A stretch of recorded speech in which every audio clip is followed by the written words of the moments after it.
Nous sommes ici dans un lieu où les enfants, les jeunes adolescents viennent pour y apprendre, faire leurs premiers apprentissages, mais aussi tisser leurs premières relations avec leur père et aussi avec des adultes qui sont à l'extérieur de leur famille.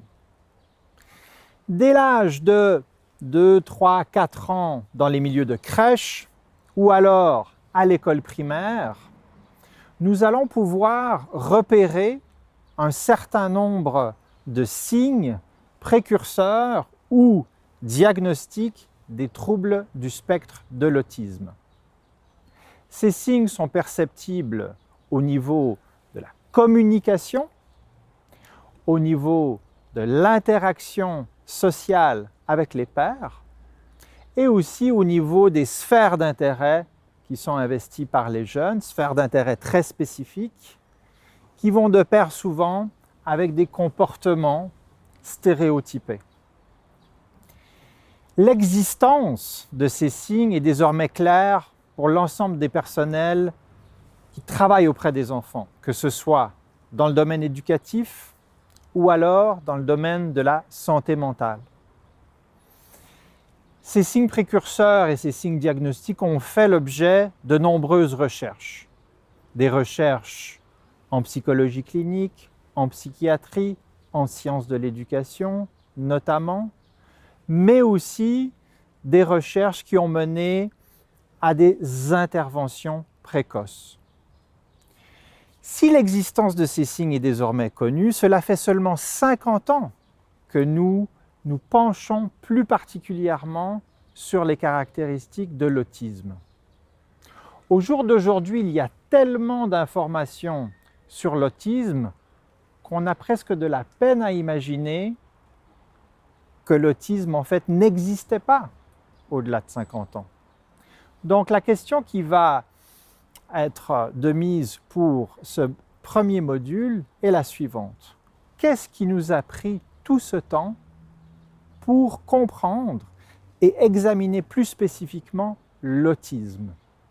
La réponse à notre question se trouve dans deux phénomènes socio-historiques qui sont relativement récents et qui datent environ du XVIIe et du XVIIIe siècle. C'est à cette époque, d'abord, que l'éducation pour l'ensemble des enfants devient obligatoire. Autrement dit, avant le XVIIe siècle, seulement les enfants fortunés bénéficiaient d'une éducation continue, tandis que l'enfant de famille ordinaire, lui, n'était que traité de véritable adulte quand il commençait à travailler sur le champ ou dans l'industrie après la révolution industrielle. Et donc ce premier phénomène socio-historique fait en sorte que, d'une part, comme le sociologue Philippe Ariès l'a souligné, la structure de la famille change et on commence à s'intéresser à l'éducation des enfants. Dès lors qu'on doit gérer l'ensemble des enfants, on doit aussi gérer leurs interactions et les enfants avec qui il est plus difficile d'entrer en interaction. Le deuxième phénomène socio-historique autour du XVIIe siècle est la naissance de la psychiatrie en tant que discipline scientifique. Avant le XVIIe siècle, la souffrance psychique était interprétée comme une forme d'aliénation incurable qui provenait des pouvoirs divins pour punir l'individu d'une faute ou encore pour punir sa famille. À partir du docteur Philippe Pinel, qui introduit la notion de l'aliénation curable, c'est-à-dire la possibilité d'éduquer moralement ceux qui souffrent de cette aliénation, la discipline scientifique de la psychiatrie va naître. Et au cours de cette naissance, Philippe Pinel va établir une classification de la souffrance psychique. En particulier, il va s'intéresser à la mélancolie, mais aussi aux démences et ce qu'il va appeler l'idiotie, c'est-à-dire la difficulté congénitale à apprendre. Et c'est chez ses disciples, notamment Jean-Marc Itard, que nous retrouverons un intérêt plus particulier pour la souffrance de l'enfant.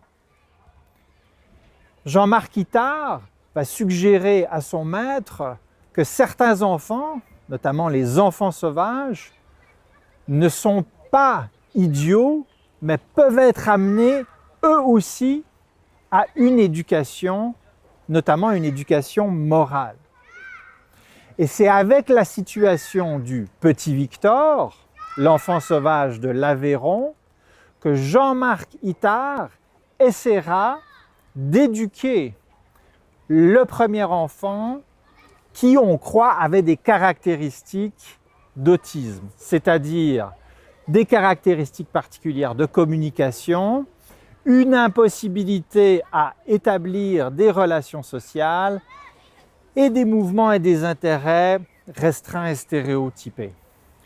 Donc ces deux phénomènes socio-historiques ont eu lieu en parallèle entre le XVIIe et le XIXe siècle. Ils ont permis à la fois de centrer notre attention sur les difficultés des enfants en milieu scolaire et pour la première fois de l'histoire, se centrer sur la santé mentale des enfants. Et nous verrons comment, au travers du XXe siècle, de l'invention notamment de la psychologie, mais aussi des poursuites des recherches en psychiatrie chez l'adulte et chez l'enfant, que la notion du développement particulier de l'autisme a pu naître au cours du XXe siècle.